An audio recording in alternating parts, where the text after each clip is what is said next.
අයිබෝන් ඉතිං ඔස්ට්‍රලියාව ගත කරන කාලය තුළ විවිධ දේශකුණයන්ට මුණ දෙන සිද්ධ වෙනවා. දැන් මේ දේශකුණය කියන එක ඔස්ට්‍රේලියාවේ ඉතාමත් වැදගත්. සාමාන්‍යයෙන් ප්‍රධාන නගරයට, ඒ කියන්නේ මෙල්බර්න් සිටි එකට කවුරු හරි යන්න ලෑස්ති වෙනවා නම් ස්ට්‍රේට්ම කලින් කරන්නේ තමන්ගේ ෆෝන් එකෙන් බලනවා මෙල්බර්න් දේශකුණය අද කාලගුණේ කොහොමද කියලා. මොකද මේ විශාල ප්‍රදේශයක්. සාමාන්‍ය මෙල්බර්න් කියලා කිව්වහම නැත්නම් වික්ටෝරියා කියලා කිව්වොත් එහෙම ලංකාවෙන් මෙච්චර ගුණයක් කියලා කියන්න පුළුවන් තරම් දැවැන්තයි. මේ මෙල්බර්න් ප්‍රදේශයේ වුණත් කොළඹ දිස්ත්‍රික්කයේ තරම විශාලයි, අති දැවැන්ත ප්‍රදේශයක් හින්දා එහෙට ලැබෙන දේශගුණයේ කාලගුණය වෙනස්.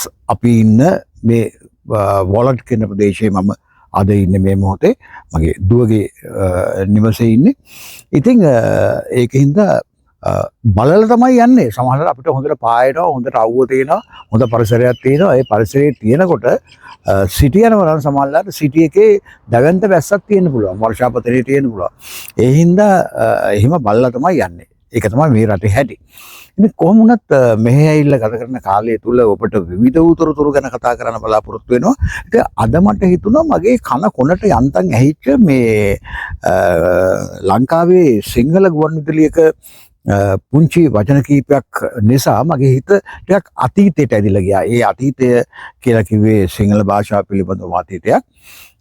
මට ඇහුණා එක්තරා නිවේදක දෙදෙනෙක්, පිරිමි නිවේදකයින් දෙදෙනෙක් කතා බහ කරනකොට ඔවුන්ගේ කතා බහේ ඇතුළත් වුණා ගිලී මලෙත් ඇත දත සුද්දෝ කියන වැකිය. ඉතින් මෙය කිසියම් සුවිශේෂී කාරණයක් හැටියට, සුවිශේෂී කියුමක් හැටියට අපි කියනවා. හරියට දැන් අපි පිරුලක් හැටියටත් කියන්න පුළුවන්, මේ වගේ කියලාත් කියන්න පුළුවන්. වගේ කියලා කිව්වොත් එහෙම මේ වාක්‍යෙම අපි ඒ විදිහට යොදවලා හදාගත්තොත් එහෙම ගිලී මලෙත් ඇත දත සුද්දෝ කියලා කිව්වා වගේ. ඒ කියන්නේ කිව්වා වගේ කියලා කිව්වොත් ඒ කියන්නේ එතන කිසියම් තවත් උදාහරණයක් නැත්නම් උපමාවක් අරගෙන උපමාව අනුව තව විස්තරයක් කරන කතාවක් තමයි තියෙන්නේ. ඉතින් පුංචි දරුවන්ට හරි වැදගත් මේක.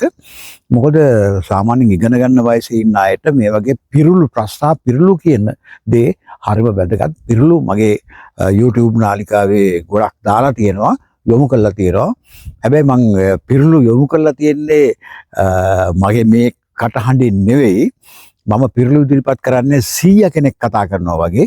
හරියට මොහොන් පැලස්සේ බිංගිරුණාසේ කතා කරනවා වගේ. මට තරමක් කටහඬ වෙනස් කරලා කතා කරන්න පුළුවන්.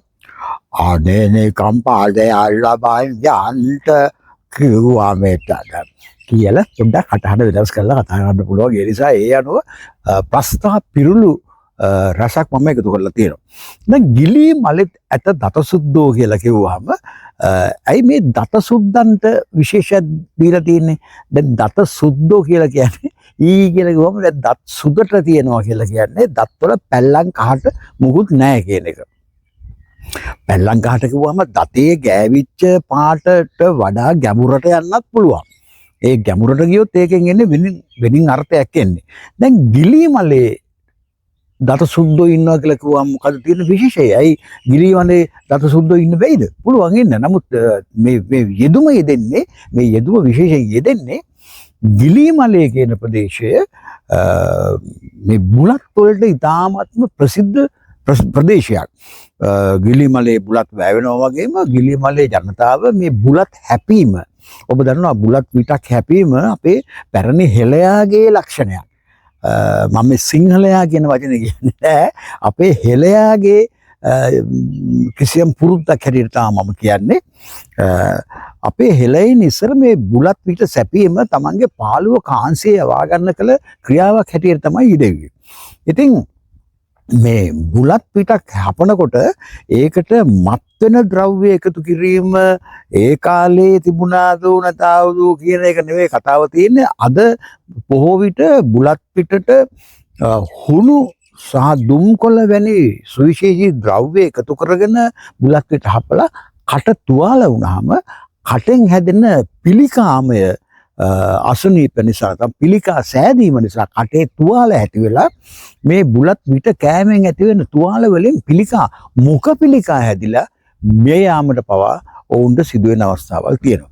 ඉතින් මුඛ පිළිකාවකින් කටේ හැදෙන පිළිකාවෙන් සනීප වෙන්න අපි බුලත් පිට හපනකොට ටිකක් ප්‍රවේශම් වෙන්න ඕන.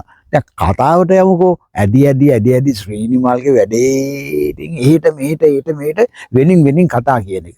ගිලී මලේ මිනිස්සු බුලත් පිට කෑම නිසා ගිලී මලේ ජීවත් වෙන ජනතාවගේ දත්වල කොයි වෙලෙත් මේ කහට බැඳිලා දත් කළු වෙච්ච ජනතාවක් ඉන්න හැටියට තමයි නැත්නම් පිරිසක් ජීවත් වෙන ප්‍රදේශයක් හැටියට තමයි ගිලි මලේ අතීතයේ සඳහන් කරලා තිබුණේ. අද ගැන නෙවෙයි මේ පිරුළු හැදෙන්නේ, කියුම් හැදෙන්නේ, කතන්දර හැදෙන්නේ මේවා ඔක්කොම අතීත කාලේ. දැන් කාලේ කතන්දර අහන්න ඕන නම් අර 225 කතන්දර කියනවනේ. විහිළු කතා, කොමඩි කතා, එක අපහාස කතා, කුණුහරුප කතා. අන්න එදාන පාර්ලිමේන්තුව බලන්න ගියොත් නම් ඒ කතා අහන්න පුළුවන්. ඒක නෙවෙයි මේ. ගිලී මලේ හැම මිනිස්සෙක්ම වගේ බුලත් විට කාලා කට කළු කරගෙන දත් කළු කරගෙන ඉන්න සමයක නැත්තම් එවන් පළාතක දත සුද්ධෝ ඉන්නත් පුළුවන්. ඒ කියන්නේ බුලත් පිට නොකන අය ඉන්නත් පුළුවන්. බුලත් පිට නොකන බොහොම සුපිරිසිදු මුවක් කටක් තියාගෙන ඉන්න අයත් ගිලී මලේ ඉන්න පුළුවන්. ඒක තමයි කියන්නේ ගිලී මලෙත් ඇත දත සුද්ධෝ කියලා. ඉතින් දැන් ඒ කියන්නේ ඉඳලා හිටලා අපි මේ කතාවට කියුමට අපේ කනට ඇසූ පළියට හැම දෙයක්ම විශ්වාස කරගෙන ඒ මිනිසෙකුව හෝ එහෙම නැත්නම් ප්‍රදේශයක් හෝ පළාතක් හෝ යම්කිසි රටක් හෝ කිසියම් සුවිශේෂී කණ්ඩායමක් අපිට නම් කරන්න බෑ මේගොල්ලෝ මෙහෙමයි කියලා. ඒගොල්ලන්ව කොන් කරන්න බෑ, ගොනු කරන්න බෑ. මොකද ඒ අතරත් ඒ අපි ප්‍රකාශ කරන අදහස් වලට එරෙහි නැත්තම් වෙනත් අදහස් තියෙන අයත් ජීවත් වෙන්නට පුළුවන්. සමහර විට අපි කිව්වොත් එහෙම මේ හරි නපුරු ඉතාමත්ම කලබලකාරී කොයි වෙලෙත් ආයුධ අතින් ගත්ත පිරිසක් ඉන්න පළාතක් කියලා අපි කිව්වොත් එහෙම අපි X කියන පළාතක් ගැන නම් කරමුකෝ. එහෙම කියන්න බෑ. ඒ X කියන පළාතෙත් ඉතාමත්ම හොඳ යහපත් ගතිගුණ තියෙන බොහොම සුපිරිසිදු ජීවිත ගෙවන අය ඉන්න පුළුවන්. ඒ හින්දා තමයි ඒ පළාතේ ඔක්කොම එහෙමයි කියලා කියන්න බෑ.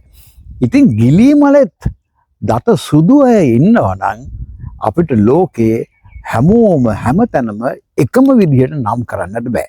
ඒකින්ද මේ පිරුළන මේ යෙදුම ටිකක් පුළුල් යෙදුමක් හැටියට අපි ඉගෙන ගන්න ඕන. මං හිතන්නේ අපේ පුංචි දරුවන්ට පිරුලක් හැටියට යෙදුමක් හැටියට ගන්නට පුළුවන්.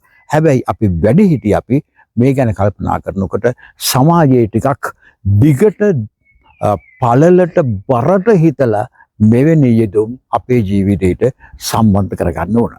ඒකින්ද කාවත් එක විදියට වෙන් කරලා ඈත් කරලා ගොනු කරන්න නැත්නම් කොන් කරන්න අපි පුරුදු වෙන්නට හොඳ නැහැ.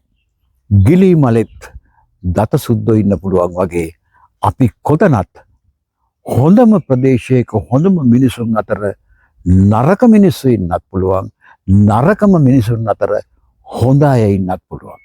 ඒකින්ද අපි සමාජයේ ජීවත් වෙනකොට හැම මොහොතකම යහපත් විදියට හොඳ විදියට ජීවත් වෙන්න උත්සාහ ගමු.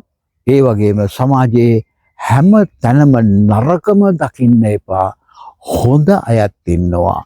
හොඳම දකින්නත් එපා. නරක අයත් ඉන්නවා. ආයි හම්බෙමු.